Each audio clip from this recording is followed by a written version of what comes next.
Right, we're going to talk Chelsea now because they've been busy again. Over £200 million spent, but they've also sold well, as they often do, Chelsea, bringing in 135 million. So the net spend's not that big at the moment.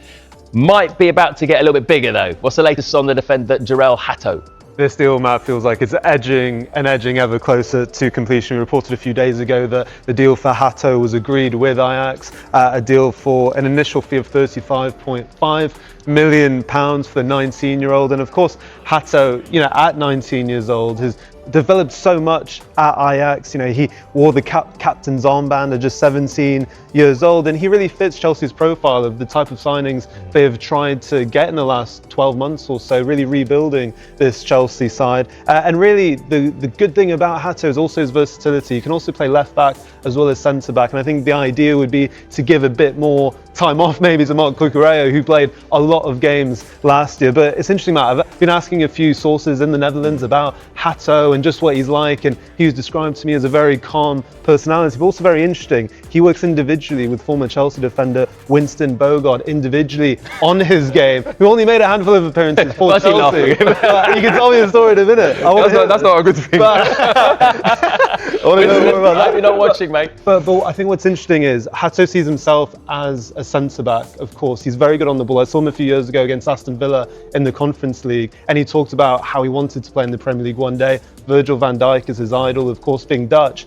But maybe we might see a transition into a left-back, a little bit like Jurrien Timber, gone to Arsenal and found actually physicality-wise and maybe his stature, actually a full-back position may be better suited. He has spoken to Timber quite a lot, of course, about that positional change. Tell me a bit more about Bogarde. I can't do that. I can't do that. But obviously, there was some questionable things back in the day when he was, he obviously, you know what? It's not factual, but apparently, like he didn't have a great time at Chelsea. They said they don't want him, and he was like, I don't care, just pay me my money. Yeah. And then, that was kind of exactly. He didn't play again. Let's move on from Winston. Exactly. Yeah. Before we upset him too much. In general, how good a window have Chelsea had? I think they've had a good window. I like the signing of Delap, Gittins. I think is a very good signing as well. But this transfer, I really, really like because, again, he has that versatility. He can play left back, he can play centre back. He has the same kind of build as Colwill. Colwill's had a lot of injuries throughout his early career. Again, left-footed player, so he's comfortable when opening up the body. And I think that's always good to have that balance in your two strikers. But when you look at their window as a whole, I really like what Chelsea's doing. Again, you said, Dan, it fits their profile, the signing. And they're going to go out there and try and win 4 competitions. So they need a strong squad. And he's another player that I think, again, he will come into that starting team. At some point, he will get in there and stay in there. That's how good he is. I also think, when we talk about Chelsea's strategy, we spoke 12 months ago on these shows, Matt, especially about how this is such a unique strategy. I mean, it's kind of unprecedented in football. And I don't think we should ever forget that no club the size of Chelsea have gone with a strategy like this, where you invest so much money in young players, long-term contracts, absolutely, but just for a pure number of players to bring in. And we're seeing the fruits of that a little bit. We saw that at the end of last season. We saw that in the Club World Cup. Yeah. And I think Liam Delap, for example, £30 million with that clause, fantastic signing. Do you know what? I said, I don't know what you think, Dan, but Delap has a bit of Shearer about him, younger Shearer, where he's strong. He's, you can't push him off the ball. He scores different types of goals. He's got a real appetite. He's got a bit of arrogance on the pitch. I really like Delap as a signing. I think a lot of teams would have looked at him. I mean, again, Arsenal fan, but I would have liked to see him at Arsenal because I think he adds a lot to a squad. He can play on the left, he plays on the right, he can play up front. Number 10, he's a very good young player. I'm looking forward to seeing him this year. It has kind of been so far a window of the strikers, hasn't it? I mean, you've been talking up Delap there, but you haven't picked him in your 3 strikers to have a look out for. Well, actually, to be fair, no, we've kind of picked them with you, haven't we? Yeah. We've just gone with the 3 behind me. So Gyökeres, João Pedro, and Ugo Ekitike. We're going to ask you, Jay, which of those 3 do you think is going to have the biggest impact and why? Well, I hope it's Gyökeres. I hope it's Gyökeres. But who do you think? Objectively, I think it will be João Pedro because Chelsea create a lot of chances.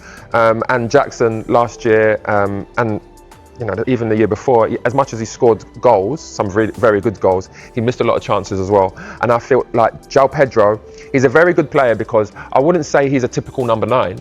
he gets involved in the play. You see him at Brighton, he gets involved in the play, he drifts, but then he gets back in the box, and when he's in the box, he's calm on the ball. He's not like slashing at things. You see like a real confidence as when he's in around there, I can score my left foot, I can score my right foot. If I need to take a touch, I'll take a touch. His awareness of where he is away from defenders, whether it's, you know, taking that first touch past the defender and then shooting quickly, he has that in abundance. And I think he will be very important for Chelsea. And if he can score the goals and get to, you know, I always say it, if you're a team and you have a player that is scoring 20 Premier League goals in a year, you're going to have a chance of winning the title. Gyökeres has scored the most goals out of those three, but is he the one who's making the biggest step up? Is there the sort of biggest question mark over him? Yeah. Yeah, as much as, you know, I'm really happy to see that we have signed a number 9. But there are questions about Gyökeres because, you know, a lot of his goals last season were against like bottom half teams. Obviously there was a lot of penalties as well. I think the way he played at Sporting is going to be different to the way at Arsenal. He's not going to be able to be running kind of, I wouldn't say channels, but down the sides of, you know, in between fullbacks and centre halves, because a lot of teams will just sit off against Arsenal and, you know, kind of say break us down. So he's going to have to evolve his game.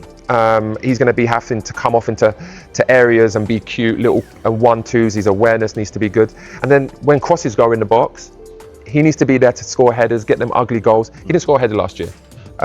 So that will be the questionable things. But there's no doubt, you know, he's a physical specimen.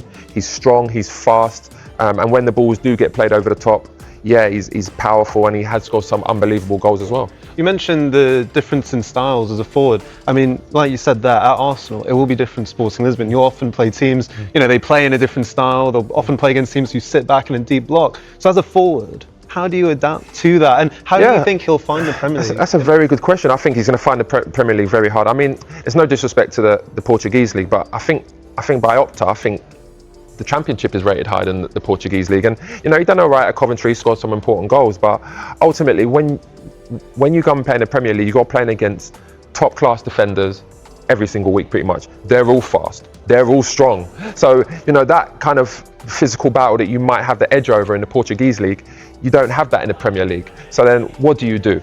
You have to use your football IQ. You have to be cute around the box. The way teams will play, like I said before, against Arsenal, a lot of teams will sit off. So he has to come in areas, you know, little cute 1-2s. The movement needs to be a lot more sharper to get away from these defenders. Interesting, this isn't it? So according to what you're talking about there, you know, the average team power rating, that says it all. In Europe, yeah. I mean, that says Championship. Exactly, because when I look at, you know, when you see players around the world that are doing well, you need to look at the level of competition as well. It's not just scoring goals. Yes, the hardest thing to do is score goals, but then you need to look at who you're playing against. That would be my only question against Gyökeres, but he's a great signing. He needs to come and hit the ground running. I don't want to hear no talk from Arteta or anyone saying, let's give him time, let's bed him in. He's 27 years old. 27 years old, so these are peak years. Everyone needs to see him hit the ground running and get them 20 Premier League goals. Time will tell. We have plenty on the way. We'll be getting Jay's top 5 signings of the window so far.